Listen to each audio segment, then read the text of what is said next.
तलाक के बाद कितनी मिल सकती है मौनी रॉय को एलिमनी? चलिए जानते हैं कानून क्या कहता है।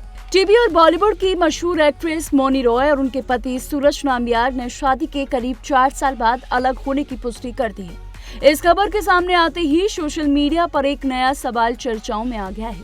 आखिर तलाक के बाद मौनी रॉय को एलिमनी के तौर पर कितनी रकम मिल सकती है? हालांकि दोनों की तरफ से किसी भी फाइनेंशियली सेटलमेंट की जानकारी सार्वजनिक नहीं की गई है, लेकिन भारतीय कानून में एलिमनी को लेकर क्या नियम है, ये जान लेते हैं इस खास रिपोर्ट में। पिछले कई दिनों से मौनी रॉय और सूरज नाम्बियार के रिश्ते को लेकर अलग अलग खबरें सामने आ रही थी। सोशल मीडिया पर मौनी द्वारा शादी की तस्वीरें हटाने के बाद से ही फैंस के बीच तलाक की अटकलें तेज हो गई थी।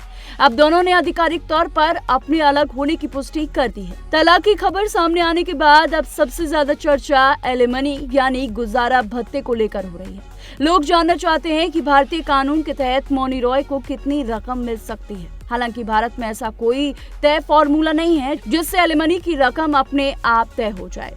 भारतीय अदालतें आमतौर पर हिंदू विवाह अधिनियम 1955 और सुप्रीम कोर्ट की मिसालों के आधार पर फैसला करती है। अदालत किसी भी केस में दोनों पक्षों की कमाई, लाइफ स्टाइल, शादी की अवधि और आर्थिक स्थिति को ध्यान में रखती है। यानी हर मामला अलग होता है और उसी हिसाब से एलिमनी तय की जाती है। कई मामलों में अदालत ने माना है कि अगर एलिमनी हर महीने दी जाए तो पति की शुद्ध मासिक आय का लगभग 25% तक उचित पैमाना हो सकता है। इसका उद्देश्य ये सुनिश्चित करना होता है कि तलाक के बाद भी जीवन साथी का जीवन स्तर शादी के दौरान जैसा बना रहे। हालांकि ये रकम हर केस में अलग हो जाती है। अगर पति पर पहले से आर्थिक जिम्मेदारियां ज्यादा हो या पत्नी खुद अच्छी कमाई करती हो तो एलिमनी की रकम कम भी हो सकती है। लेकिन अगर पत्नी की आय पति से काफी कम है तो नौकरी करने के बावजूद भी वह एलिमनी की हकदार हो सकती है। अगर दोनों पक्ष आपसी सहमति से तलाक लेते हैं और एक मुश्त भुगतान पर सहमत होते हैं तो अदालत पति की कुल नेटवर्थ के आधार पर रकम तय कर सकती है। कई मामलों में ये रकम पति की कुल संपत्ति और निवेश का लगभग 20 से 33% तय हो सकती है।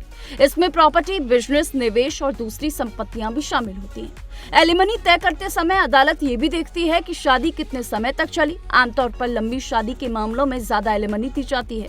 इसके अलावा ये भी देखा जाता है कि क्या किसी एक साथी ने परिवार के लिए अपने करियर या प्रोफेशनल ग्रोथ से समझौता किया था। कानून में कुछ ऐसी परिस्थितियां भी हैं जहां एलिमनी बंद की जा सकती है। अगर एलिमनी पाने वाला साथी दोबारा शादी कर लेता है तो मासिक भुगतान आमतौर पर बंद हो जाता है। वहीं अगर दोनों साथी आर्थिक रूप से पूरी तरह आत्मनिर्भर हो और उनकी कमाई लगभग बराबर हो तो अदालत एलिमनी ना देने का फैसला भी कर सकती है। बच्चों के पालन पोषण का खर्च एलिमनी से अलग तय किया जाता है। अदालत बच्चों की कस्टडी और उनकी जरूरतों के हिसाब से अलग से चाइल्ड सपोर्ट तय करती है। यानी एलिमनी और बच्चों का खर्च दोनों अलग कानूनी विषय होते हैं। फिलहाल मौनी रॉय और सूरज नाम्बियार की तरफ से किसी भी फाइनेंशियल सेटलमेंट की जानकारी सामने नहीं आई है, लेकिन इस हाई प्रोफाइल तलाक ने एक बार फिर एलिमनी और भारतीय कानून को लेकर बहस जरूर शुरू कर दी है।